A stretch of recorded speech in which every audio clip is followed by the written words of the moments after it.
How's it going, everyone? And welcome back to the Hold the Line Sports channel. Today we got a good one. You guys seen that Cam did the AFC North, so I'm doing the NFC North. This was a great division last year. Three teams went to the playoffs. We had the Minnesota Vikings. They were fighting for the one seed going into the last week of the season, ended up being the five seed because that's how divisions work. But then they also lost in the first round of the playoffs to the Rams. So you never know. Sam Darnold's out there now, but yeah, the this I think this division is wide open now with the Lions having a lot of losses. But I do think that the Packers and the Lions are probably the two teams that you guys, you know, probably think the most of. The Vikings, if JJ hits, could be there, and then Chicago obviously now gets Ben Johnson from the Lions. And it could Caleb pop now that he has some weapons and a good head coach that will definitely be calling plays as well and having a decent run game. But yeah, let's get right into it. We're going to go in order of how they finished last year. So the Chicago Bears last year, they started out 4-2. Then Jaden Daniels happened. Hail Mary and just kind of broke the team, basically. They went on like an 8-game losing streak and just kind of fell apart from there. Like we thought Caleb Williams and Jaden Daniels, it was a good defensive battle. But we thought Caleb was next. He took the Bears to 4-2. And then yeah, that happened and the team just kind of broke. But I think they've had a pretty good offseason. Ben Johnson, new head coach, was highly sought after even the year prior to this to be a head coach. But we heard some rumors that he was asking for too much money. But now Bears get him. Ben Johnson, probably one of, if not the greatest offensive mind in the sport right now. We've seen some crazy stuff happening with. I mean, he kind of revived Jared Goff's career. And turned him into a really good quarterback. We've seen that 2 RB system work, and they got some decent RBs down in Chicago with DeAndre Swift, Roshan Johnson, and they brought in a rookie as well. And then they also got some more options for Caleb Williams. Luther Burden, a guy that kind of had a disappointing year last year in college, but I think the talent is all there. I think it was really just the system that he was in that was kind of hindering him from putting up big numbers, but which caused him to slip to the second round. But I do think he's a great talent, and I think he's going to be, I don't think his ceiling is there, but I do think he's, like if he's a solid wide receiver too in this league for a long time, I would not be shocked. But the biggest addition was Colston Loveland. That guy is a really good tight end. He probably comes into the league already as a top 10 route running tight end. That dude is good. He really didn't show out last year just because it was Michigan. He had Alex Orji and Scrubs throwing him the football, and then he was also injured as well. But I do think that this guy is going to be by the end of the year. Colston Loveland is going to be the number one option on the Bears, or the number one passing option that gets the most targets. He might not get the most yards because, it's a lot of underneath stuff. DJ Moore is still there, all that kind of stuff. But I do think that, like how Trevor Lawrence and Evan Ingram, Trevor Lawrence threw the ball to Evan Ingram so much. He had like 110 targets last year. I think that's how it's going to be this year. Colston Loveland's going to be getting a lot of underneath short routes, safety blanket throws from Caleb Williams. And I think the biggest thing for this team is, can Caleb take a jump? Really and truly. Is Ben Johnson the answer? And is he able to take a jump? Is he able to be the guy that everyone knew this guy was the number one pick coming into the year? He was seen as a generational prospect, kind of like how Trevor Lawrence was, basically. And I mean, because Trevor Lawrence, we knew from freshman year of college that he was going to be the number one pick. It probably wasn't as soon, but we knew very soon that Caleb Williams was going to be the number one pick into his college career. I wouldn't say, I think his situation last year wasn't that great, and that's why he didn't put up that great numbers. And I do think it's better this year. Hopefully no timeout situations like Thanksgiving last year. That was horrible. But yeah, their over-under is at 8.5 wins. This division, I think almost all the teams are spot on. Like I went through and simmed, or not simmed, but like picked every single game in the NFL basically. And three of these teams ended up within a half of their prediction. Like say, like you see the Bears 8.5, they either ended at 8 or 9 wins in that pick them. So this division, I think they were super sharp in their lines. There is one that is, I think, slightly, I would probably bet this, but I do think the Bears will go under 8.5. I have them going 8 and 9, so I think I would stay away from this. But it's really, I think it really just comes down to Caleb Williams. Can he take a jump? And if he does, I think this Bears team is actually a playoff caliber team. But moving on to the Packers, this team was, really good last year, made it to the playoffs, lost to the eventual Super Bowl champions and the Eagles. Kind of pushed them. It was probably, I mean, it was like 23-10. I know it was low scoring because I had the over in the game. That was great. But they had a pretty busy offseason as well. Matthew Golden from Texas, the round one wide receiver, he could be the wide receiver one. They're dealing with some injuries. Romeo Doubs has dealt with drops all his career. Jaden Reed's dealt with injuries and just been pretty inconsistent. Dontavian Wicks, I believe, is injured as well. So it's really just Golden out there getting all the reps with the ones right now. And I've heard he's kind of tearing it up at camp, which I'm not shocked if he is. I think he will be the number one option at the start of the year due to injury, and also at the end of the year because he's going to be the best offensive weapon on that team, other than Josh Jacobs, obviously. But he's going to be the best first receiving option on this team probably all year. And then you also saw that they lost Jair Alexander this year. He's gone to the Ravens now. But also, too, I'm not too worried about it. Xavier McKinney's the real difference maker back there. And Jair, honestly, for the past 4 years, has barely played. Like, I don't think his games played probably even adds up to an entire season in the past 4 or 5 years.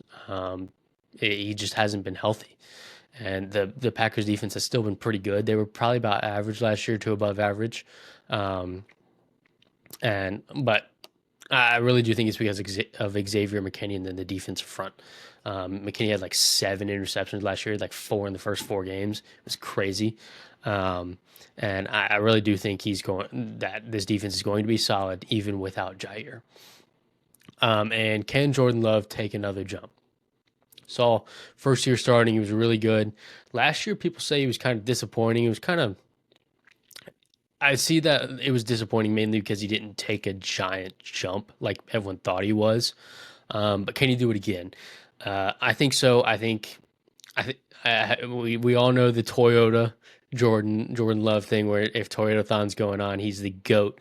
But if it's not, he's horrible. I do think he's just going to get better. I think he was just in a kind of a crazy situation last year. He didn't really have great weapons in my eyes on the outside. I don't think Jaden Reed's all that. I don't think Romeo Doubs is kind of just a jump ball guy. But we did see the emergence of Tucker Kraft, which is going to be huge for this offense. And I think he's going to be really good again this year. So I do think Jordan Love takes another jump into maybe, can he be like a top 10 quarterback or a top 8 quarterback? If he is, this team can win the Super Bowl. If he's not, this team is a first round exit, win one playoff type of team. But can he take that jump? My bet is yes. I said earlier that all the lines were super sharp in this one. This is the one where I would bet this. I have them winning 11 or 12 games. I had it 12 in the simulation, but there was some toss ups there and all that. And it's not an easy schedule, but I do think they can go over 9.5. They won 10 or 11 last year, and I think the team only got better. So I really do think that Jordan Love and the Packers can go over 9.5 wins. I think this is a low number. Then onto the Vikings. We had a lot of changes in this year. Sam Darnold gone to Seattle now. Justin Jefferson injury going on right now. This hamstring injury does worry me. We've seen hamstring injuries in preseason affect the entire year just about, or at least the first 4 to 6 weeks of the season, because not only is he losing valuable reps, but he's losing reps to gain chemistry with a new quarterback in J.J. McCarthy. I do think Jefferson's still going to be really good. Like for fantasy purposes, all that kind of stuff, I do think he's going to still be really good. Uh, this guy is he's quarterback proof. He's in my eyes, it's Chase and Jefferson 1A, 1B in this league right now. You can really just take who you want. If you want like a deep threat, more like a rat guy, go get Jamar. If you want a guy who's going to be more open and route runner, uh, technical, all that, go get Justin Jefferson.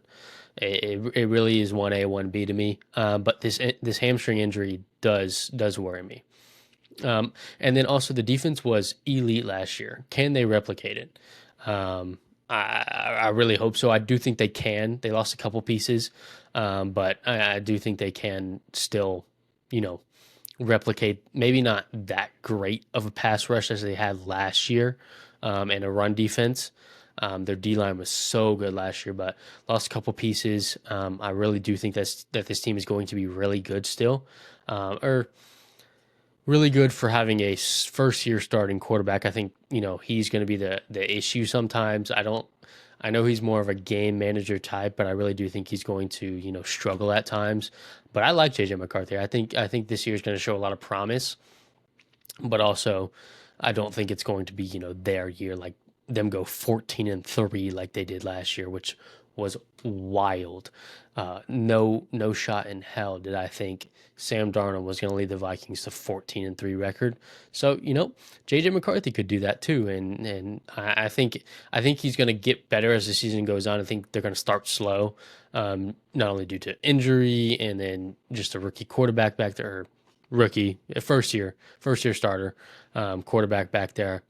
So I think they start slow, but then they get going towards the end of the year, and maybe upset a couple teams. Maybe they beat a Washington towards the end of the year, beat Detroit or beat Green Bay at the end of the year, something like that. I think that's them. I have them going under 8.5. Mine had them going 7-10, which I think is a solid season for a first year starter, with a tough schedule. This is an easy schedule in my eyes. They're not only in a tough division, they get matched up with the AFC North as well. They play my Falcons week 2. That's probably an L. No, it's not. They're going to beat us pretty bad. But yeah, I think the Vikings go under 8.5. I've been going 7-10 this year. And then finally, we got the Detroit Lions. This team went 15-2 last year, was the 1 seed, but then also forgot how to play defense in their first playoff game. But also that was just Jane Daniels' masterclass. The entire Commanders team played lights out, literally perfect. And Jared Goff made some uncharacteristic mistakes on the offensive end, throwing like 4 or 5 picks. It was pretty bad. But I think this team is still the most talented team in the division, but new OC and DC coming in. Ben Johnson, obviously, with the Bears. Aaron Glenn, obviously, with the Jets. It's tough.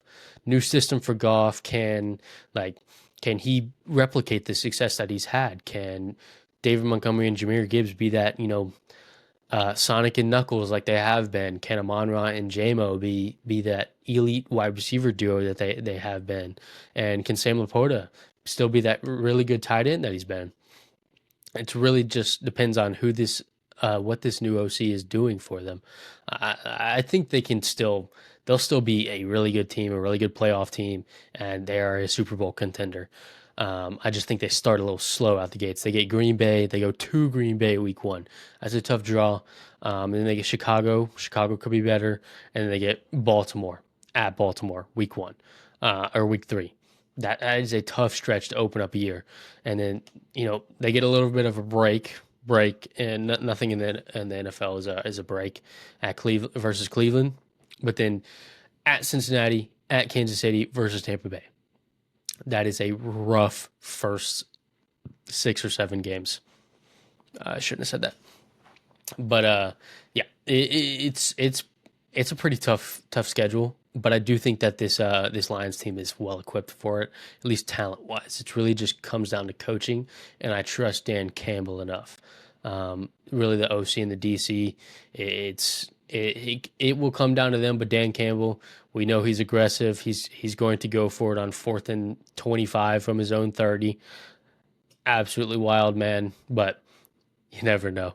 But I do think this team goes over 10.5 wins. I had them going 11-6 this year, losing the division to Green Bay. Yeah, these are my uh, predicted NFC North standings. Green Bay 12-5, Detroit 11-6, Chicago 8-9, and Minnesota 7-10. So you can see that Minnesota's over under win total was 8.5.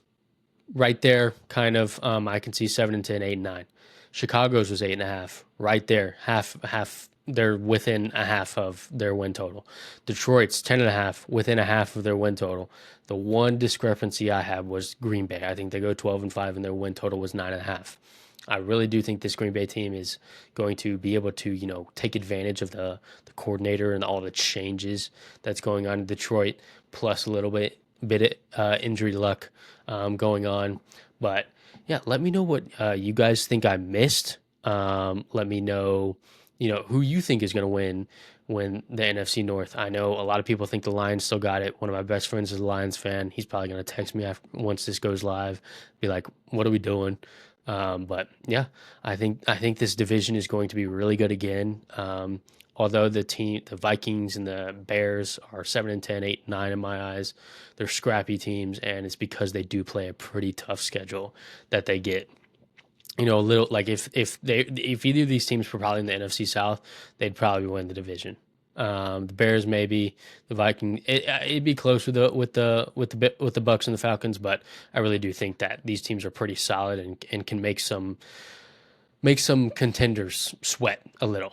But yeah, let me know what I missed. Put that notification bell on, subscribe, like, comment down below what you guys think. Think of any awards coming from this division or anything like that. And peace out, y'all.